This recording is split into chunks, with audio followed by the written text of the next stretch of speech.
I do believe in restitution.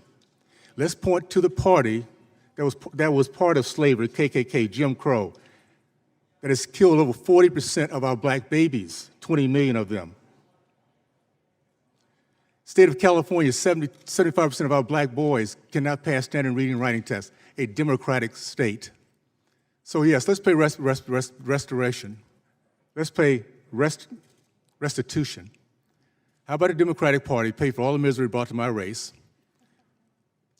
And those, after we learn our history, decide to stay there, they should pay also. They're complicit.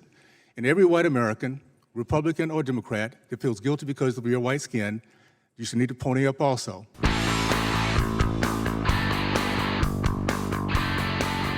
Thank you so much for this opportunity. I'm going to take a different tack from beginning. We are at this point, this is not about black and white, rich and poor, blue collar, white collar. We're fighting for the heart and soul of our nation. We have a very, very special country that started with the Judeo-Christian values that allowed every single generation to become better than the last. And that has not ended, that has not stopped until now. We're telling our kids a little bit something different, that they don't have the opportunities that we had. I'm going to talk about some ideologies. And when I talk about them, I'm not talking about people. People change. I used to be a Democrat until I did my history and found out the misery that party brought to my race. So when I talk about these ideologies don't change, people do. We are fighting for the heart and soul of our nation against socialism, Marxism, and the evil that it has brought to us and the stealing of our history. Karl Marx said it best, the father of socialism, an atheist, anti-Semite, and a blatant racist. Yet we teach his philosophy in our school systems today. He said it, the first battleground is rewriting of our history.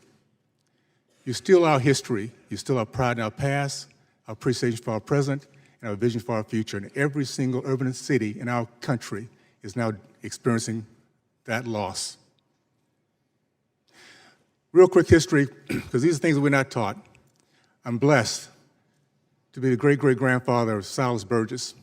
Came here in the belly of a slave ship, sold in Charleston, South Carolina with his mother, to the Burgess plantation. An evil, evil man that drove my great-great-great-grandmother either to leaving her family, her kids, or committing suicide. I don't know, she disappeared. But Silas at age of 8, was blessed to be surrounded by men who believed in freedom. Even though they were shackled, they escaped. They went the southern route of the Underground Railroad, facilitated by white and Mexican Americans. And he's made his way out south to Texas.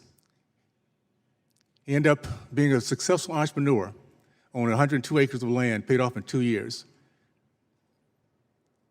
Started the first black church, the first black elementary school. Pillar of his community, 18 kids, Christian, Republican. His first son was Alpha Omega.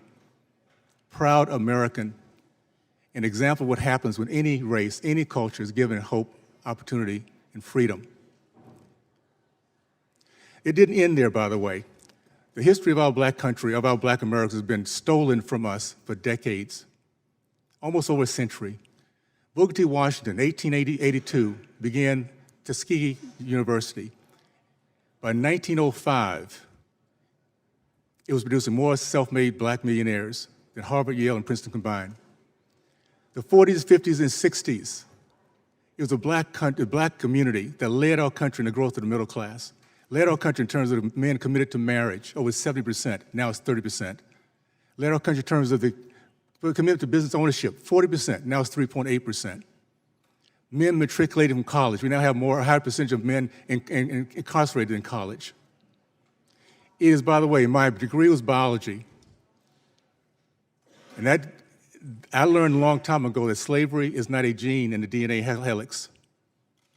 It's our actions, it's our attitude, it's our belief. I do not believe in reparation, because what reparation does, it points to a certain race, a certain color, and it points them as evil, and points the other race, my race, as one that is not only becomes racist, but also beggars. I do believe in restitution. Let's point to the party that was part of slavery, KKK, Jim Crow, that has killed over 40% of our black babies, 20 million of them. State of California, 75% of our black boys cannot pass standard reading and writing tests, a democratic state. So yes, let's pay restoration. Let's pay restitution. How about a Democratic Party pay for all the misery brought to my race? And those, after we learn our history, decide to stay there, they should pay also. They're complicit. And every white American, Republican or Democrat, that feels guilty because of your white skin, you should need to pony up also. That way we can get past this reparation and recognize that this country has given us greatness. Look at this panel. It doesn't matter how we think. The fact is, well, it doesn't matter our color. We have become successful in this country like no other because of this great opportunity to live the American dream. Let's not steal that from our kids by telling them they can't do it.